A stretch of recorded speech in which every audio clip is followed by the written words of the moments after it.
খাগড়াছড়ির গুইমারা সেনাবাহিনীর উদ্যোগে বিনামূল্যে চক্ষু শিবির এবং চিকিৎসা সেবা ক্যাম্প অনুষ্ঠিত হয়।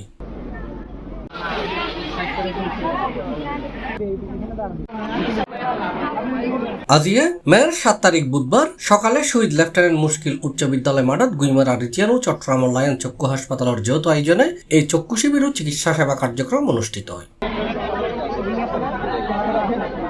এটাই গুইমারা রিজিয়নের আওতাধীন বিভিন্ন এলাকার 5 শতাধিক পাহাড়ি বাঙালির মাঝে বিনামূল্যে চক্ষু এবং সাধারণ চিকিৎসা সেবা এবং ঔষধ বিতরণ করা হয়। এই সময় Guimara region commander brigadier general Mohammad Abul Kalam Shamsuddin Rana সহ রিজিয়ন ও জুনুর সামরিক ঊর্ধ্বতন কর্মকর্তাও উপস্থিত আছেন।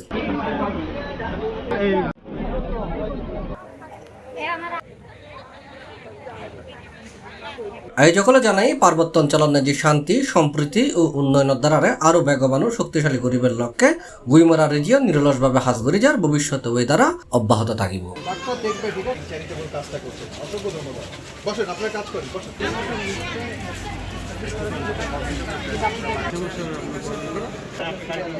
C+ TV Chittagong.